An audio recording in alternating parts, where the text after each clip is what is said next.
When historians describe the year 1896 at Niagara Falls, they usually focus on the triumph above ground, the opening of the world's first large-scale hydroelectric power station, the genius of Nikola Tesla's alternating current system, and the 100,000 horsepower that would soon power Buffalo and beyond. But the real story, the one that barely appeared in engineering journals, the one that even today sits buried in archival footnotes, began below the surface. It started with a simple excavation order.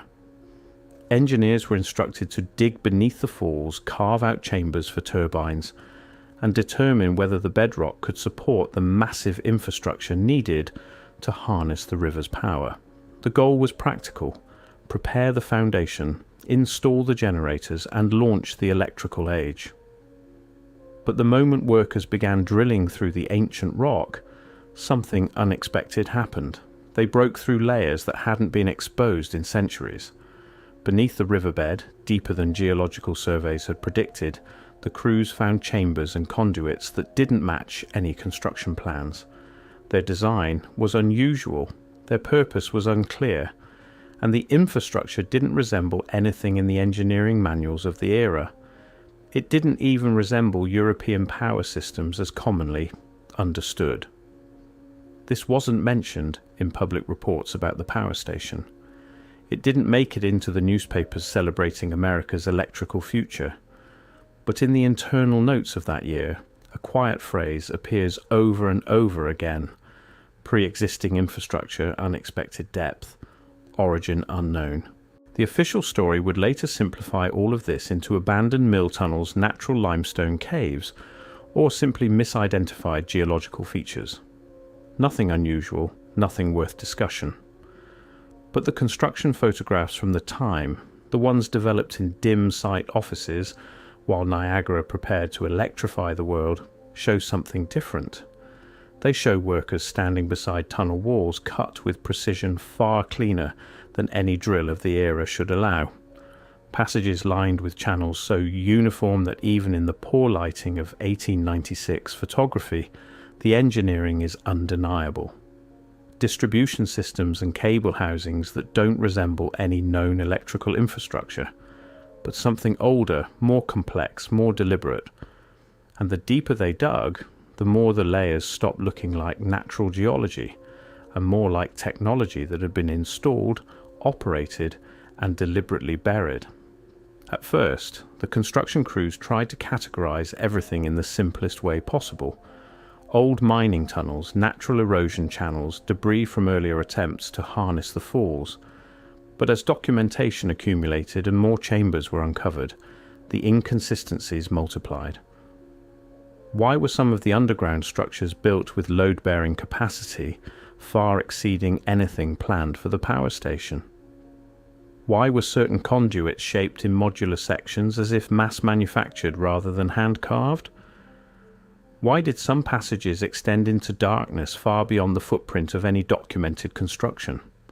And the question that troubled even the most experienced engineers: why were these systems so sophisticated? Niagara Falls in 1896 was pioneering electrical distribution, yet the infrastructure beneath parts of the excavation zone appeared built for purposes no contemporary engineer could identify. Construction teams quietly admitted among themselves that the design and precision didn't line up with any known project. And although none of them were using terms like lost technology, they were acknowledging something just as unsettling. Someone had built a power system here before. Not simple waterworks, not primitive mills, something else entirely.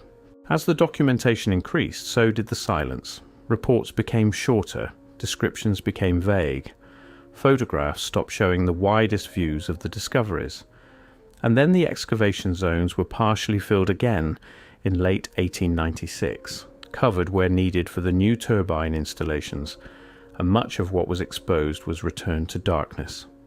Only fragments remain: notes, a handful of photographs, and the quiet testimonies of engineers who saw the chambers before some of them were sealed forever. But even from what survives, a pattern becomes visible. Infrastructure too advanced for any documented American project. engineering too precise for the accepted timeline, construction methods that look inherited rather than invented, technology that seems to belong to a different era of building entirely. When the construction teams moved past the first recognizable geology beneath Niagara, the expectations were simple. They believed they would find solid bedrock, perhaps some natural caves formed by water erosion, and scattered remnants from early industrial attempts. Nothing unusual, nothing extraordinary. But within weeks that assumption collapsed because instead of untouched rock, the teams uncovered layer upon layer of pre-existing construction that didn't behave the way abandoned infrastructure is supposed to behave. The first anomaly was integration. Each layer, known construction, unknown sublevels, and whatever lay beneath, seemed to follow the same power distribution logic, the same conduit patterns, the same engineering framework. Different eras shouldn't do that. Different builders, different purposes, different decades. They don't build in perfect integration with systems that came centuries apart. Yet, beneath Niagara, they did. Cable channels from one era connected directly to chambers buried meters below them. Distribution hubs shared the same geometric layout even when separated by what appeared to be generations. It was as if every group that ever built on this ground was tapping into an original power grid, one that no longer existed in any historical record. If you're finding this investigation compelling, consider subscribing. These mysteries don't fit neatly into official history, and uncovering them requires looking where conventional narratives refuse to go. As the workers dug deeper, the layers became stranger. Beneath the expected limestone and bedrock, they began encountering infrastructure that looked nothing like 19th century engineering. Much larger conduits, much tighter tolerances, patterns that seemed too mathematically precise for anything in America's documented timeline. Some chambers appeared almost over-engineered, vaulted spaces with perfect acoustics, crafted with precision that didn't match the industrial capabilities of the time. And then came the discovery that puzzled even the most conservative members of the engineering teams: high-temperature ceramics, tunnel surfaces lined with materials designed to withstand extreme heat, lower chambers with thermal shielding, walls with insulation properties that only make sense for systems generating enormous power. Yet there is no historical record of Niagara ever having such power generation before 1896. No documents showing industrial processes requiring this kind of thermal management. Nothing that explains why large sections of the deepest infrastructure look like they had once housed technology far beyond water wheels and mechanical mills. Construction photographs taken in 1896 show this clearly. Workers standing beside conduits so massive that the men look miniature in comparison. Components machined so precisely that even today electrical engineers study the archival images in disbelief. Tolerances and fits that resemble modern power infrastructure far more than anything 19th century America is credited with. But the most unsettling detail was not what appeared in the photographs. It was what didn't appear in the archives. The official reports written in the months after the power station opened barely mention these features. Some drawings omit the deepest chambers entirely. Certain infrastructure is summarized with vague terms like earlier construction or geological formations, even though the photographs show it was far more complex than that. The silence is hard to miss, because if these deeper discoveries truly belong to known historical periods, why weren't they described in detail? Why weren't the unusual systems documented thoroughly? Why were the photographs scattered across private engineering collections instead of gathered into a single project archive? What the construction crews uncovered were structures that didn't match early American engineering, didn't match European power systems, and didn't even match each other in any conventional sense. Instead, they formed a strange technological language, one that seemed to come from multiple eras, yet somehow remained unified, integrated, and impossibly precise. The first shock came with the chambers themselves. These weren't crude excavations or narrow utility tunnels. They were geometrically perfect spaces, Rooms shaped with exact dimensions, vaulted ceilings that held their curve flawlessly, and cable housings laid out with coherence, almost like the remnants of a master power station that no longer exists in any archive.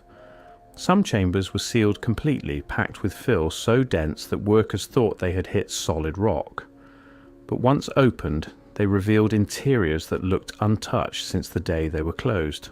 Smooth walls, precision-cut channels, and infrastructure that raised more questions than answers. And then came the feature that still puzzles researchers today: the giant cylindrical housing units. Officially, they were later labelled as old turbine casings or abandoned mill equipment. But nothing about them fits typical water wheel construction or early industrial machinery. These were too symmetrical, too precisely machined, and too perfectly sealed, as if they were designed with tools capable of maintaining tolerances we associate with modern manufacturing. Some housings were large enough for several men to stand inside. Others contained internal mechanisms that appeared designed for rotation at tremendous speeds. Workers from 1896 described them in private letters as engineered vessels, not storage tanks, but containers with a power generation purpose, though no one could say what that purpose might have been. Another anomaly appeared in the cable routing systems. These were not simply conduits resting on tunnel floors. Many were integrated into the rock walls themselves, positioned at angles that made no engineering sense, embedded in stone that clearly predated any electrical system America officially possessed. It created an uncomfortable possibility. The power station above ground may not simply rest on convenient geology. It may sit on something much larger, an electrical infrastructure whose capacity was never recorded, never taught, and never explained in the official history of Niagara Falls. The deeper the workers dug, the stranger the findings became. Conduit sections appeared with perfectly uniform dimensions. Some surfaces were polished smooth, almost frictionless. Others showed precision-cut grooves so clean that modern electrical engineers still argue about what tools could have produced them. But the discovery that caused the most confusion was the crystalline formations inside certain conduits. Some appeared fused to the metal surfaces. Others showed electromagnetic properties that material scientists of 1896 couldn't explain. The official explanation offered later: mineral deposits, natural crystallization. But that does not explain why these formations appear in organized patterns. Not random growth, but structured, engineered, designed to conduct or regulate electrical current. That kind of material science requires knowledge far beyond the 19th century capability, far beyond anything recorded in American technological history. Soon after these discoveries, something unusual began happening. Chambers were filled again, passages were blocked, deep sections of the excavation zone were cut off from further exploration. Some of this was officially labelled as safety concerns necessary to support the turbine installations above. But the decisions about which chambers to seal first and which areas to bury permanently raised quiet questions among observers, because the spaces that were closed immediately were always the ones that contained the most anomalous technology. The precision housings, the unknown crystalline formations, the integrated cable systems, the engineered chambers that seemed to extend far beyond the construction zone. These passages were perhaps the most mysterious find of all. They weren't random tunnels, they were part of an organized pattern, a grid of conduits that looked less like geology and more like infrastructure. Aligned, measured, planned, as if they once served a continental power distribution system, one that stretched beneath North America long before Tesla's alternating current was ever designed. And yet, almost as soon as they were uncovered, many were sealed again. Their entrances blocked, their purpose unexplored, their existence quietly removed from subsequent engineering reports. When you study the final weeks of the 1896 construction, something becomes impossible to ignore. The excavation didn't end, it was stopped. Not completed, not concluded, stopped. The deeper the construction teams went, the more the tone of their notes changed. Early entries were confident, almost routine. But by the end, the language becomes cautious, vague, and strangely incomplete, as if someone else suddenly controlled what could be documented. And this is where the final mystery begins, because the last chambers they opened beneath Niagara Falls weren't ordinary. They weren't geological. They weren't abandoned millworks. They weren't even identifiable as any known type of infrastructure. They were something else entirely. Multiple reports, the few that survived, described technology that suddenly shifted from the familiar to the unexplainable. Housings with tolerances so tight you couldn't fit paper between components, cable systems balanced with precision that 19th century America was never supposed to have. Distribution hubs built to handle loads far greater than anything the new power station would generate, and tunnels that extended beyond the excavation zone, disappearing into darkness beneath modern New York State. But here's the part that always gets buried. The most advanced chambers were the ones that were sealed the fastest. Workers described filling entire rooms back in, blocking entrances, packing rubble into spaces that had just been uncovered. It wasn't gradual, it was immediate. The official explanation: structural concerns, construction deadlines, safety requirements. But if it was only about safety, why were the most sophisticated, most precisely engineered chambers the ones sealed first? And why were the obviously unstable geological sections left exposed for the turbine installations? It doesn't make sense unless those deeper discoveries posed a different kind of threat. Not a physical one, a historical one.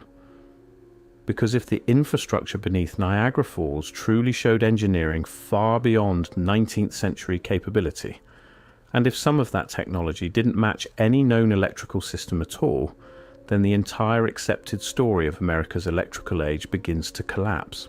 Imagine what it would mean if the world's first major power grid was built on top of something far older, something sophisticated, something engineered, something we didn't build. Imagine what it means if the foundations weren't just convenient bedrock, but deliberate attempts by later engineers to tap into or repurpose a power system they couldn't explain. And maybe that is why the 1896 discoveries were quietly reburied, not to protect the site, but to protect the narrative. The surviving photographs tell their own story. Workers standing next to conduits that look almost modern, components that resemble precision manufacturing, systems too integrated for their supposed age. These aren't the kinds of discoveries historians like to explain. They're the kinds they prefer not to talk about at all. And that brings us to the final question. A question no archive, no textbook, no official publication has ever answered fully. Why was the deepest evidence, the most sophisticated technology, the most anomalous infrastructure sealed away again? Because when you step back, the pattern becomes clear. The precision conduits were buried. The crystalline formations were buried. The integrated power systems were buried. The engineered distribution hubs were buried. And even parts of the photographic record vanished, almost as if the construction had accidentally revealed a chapter of history that wasn't supposed to surface. A chapter older than the electrical age, older than industrial America, older than the narrative we were given. And for one brief moment in 1896, the earth opened just enough to show it. But instead of studying it, they closed it again, sealed it, filled it, forgot it, or pretended to. Because if Niagara Falls Power Station stands on top of technology built by a civilization we no longer acknowledge, then the real question is not what was discovered in 1896. It's what else lies beneath the infrastructure of the world. What other power stations, what other dams, what other convenient developments gave engineers just enough time to bury what they found below? The 1896 buried power vaults weren't just abandoned equipment from an earlier era.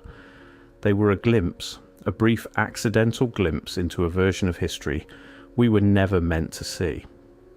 And now that glimpse is your clue, your map, your invitation to question everything we think we know about how our electrical grid was really built. Because if this is what survived under one power station, imagine what still hums in the darkness beneath the rest. Something out of place, something out of time. Thanks for watching, and if you found this interesting, well, there are a lot more cities with stories like this. Maybe I'll see you in the next one.